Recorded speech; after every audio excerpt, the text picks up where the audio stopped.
Hi, I'm Courtney Ross, and I came here today to make signs for the rally event tomorrow to stop the proposed budget cuts. Is that good enough? I don't know what else to say. I'm really bad with public speaking.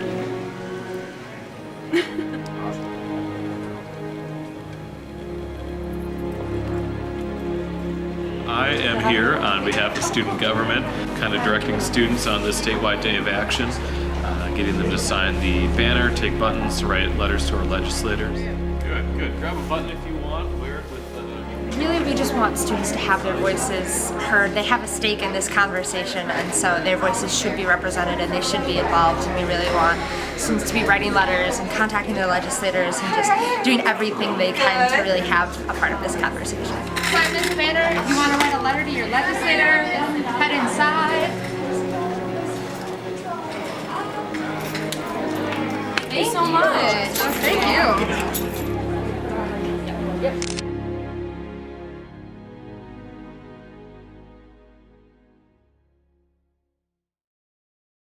After me!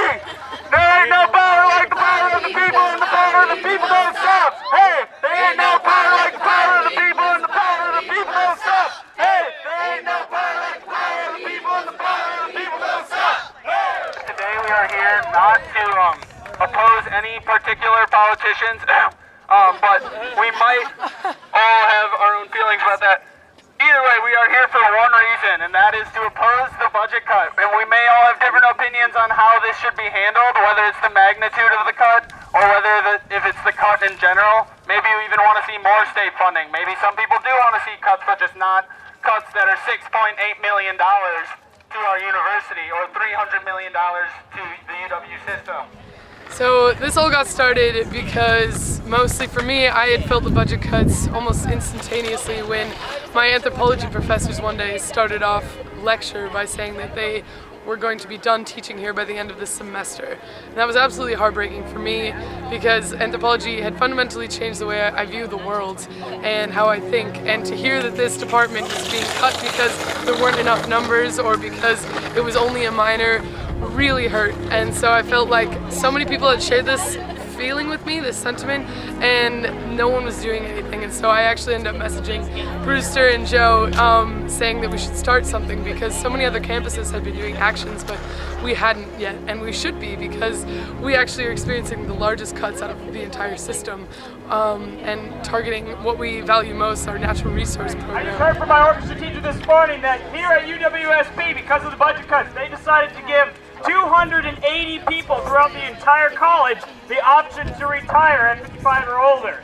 That's 280 people. Oshkosh is getting 350, Madison is getting 225, and Superior is getting like 80, but they're a really small school, so that's affecting them quite a lot. Cuts have got to go, hey, hey, ho, ho.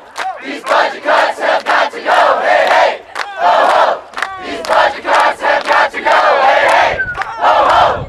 These budget cuts have got to go. Our Student Government Association was letting out all of these statistics on how the UW-Stevens Point administration was going to distribute and reallocate some of these cuts into our system. And once we started getting, different projections and different predictions on what might happen, obviously that stirred something up inside of us, and then we were like, oh, well, how can this be happening? We need to do more research to see both sides of things. No budget cuts! No ifs, no buts, no budget cuts! No ifs, no buts, no budget cuts!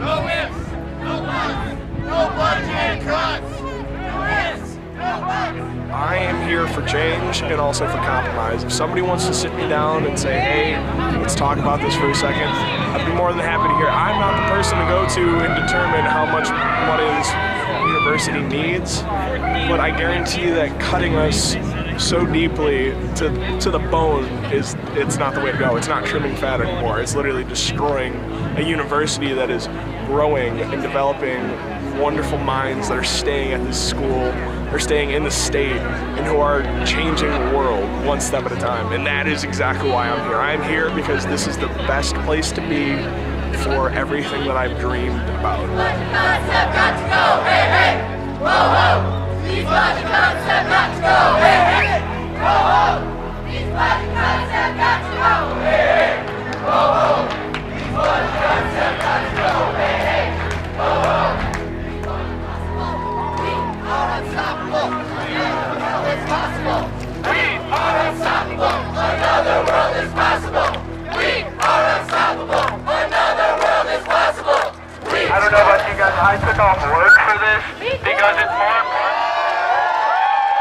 Okay, so what is the point of the cut in the first place, and what is it in the long run? So we did our research, and we realized that they're just trying to shift, who is bringing in the revenue. They want our administrators to be bringing in revenue for our university rather than to have state funding. But what I'm really upset about, and what really got to me, was that I think that public schools should be publicly funded. They should be consistently funded, and it should be predictable so that the university knows where to go every year from there on. We don't want one year we have this huge budget and then whoops, one administrator thought that something was going to bring in revenue, but it didn't bring in revenue. I'm from Minnesota, but let me tell you, I chose to leave my state not because I didn't like the weather, because it's like the same here, not because I'm a Packer fan, because I don't really care much about football either way, but because this school offered what I needed. This school is giving me the facilities, it's giving me the education, it's giving me teachers that care and are overqualified to be in this society. If none of that is going to be possible. We are the people too! We are united free! We will not let you cut UWSP! We are no cuts, no budget cuts! No ifs, no buts, no budget cuts! No ifs! And how, a lot of people are saying today, for the past decade, almost 2 decades, there has been no increase in the budget at all from the state funding perspective. There's a lot of people who just hear just a couple facts and they're upset about it and don't look into it. And I think that, it is important to look into it, but it's also important just to get out there and express your concerns so that people can answer your questions and inform you that way too. So, that being said, get out there, talk to somebody about it, start change by getting together with your friends and setting up a rally. Or make change in the form of contacting your representative. Action is definitely necessary, and I think honestly, it may seem like writing a letter may be a trivial action, but it's huge. I know that Shanklin and Lassa told us that a representative in another district said that he thought everyone was okay with the budget cuts because he never received any complaints or any letters. And actually, the truth was everyone was very upset, but no one was willing to do the actions. Today's event really goes to show that there are so many people that are so upset about this, and it's affecting more than just the university. It's affecting our community, because our community is really dependent on our university, and beyond that, our community is really dependent, or our state is really dependent on our community. Next step, the actions will not stop here. We plan on doing little mini actions, whether it's tabling in the DUC or bigger actions, maybe potentially another rally, maybe doing a road trip down to Madison, who knows, it's all up in the air. We're gonna have some, try to do some art installations, and we have lots of ideas, but don't worry, we won't stop.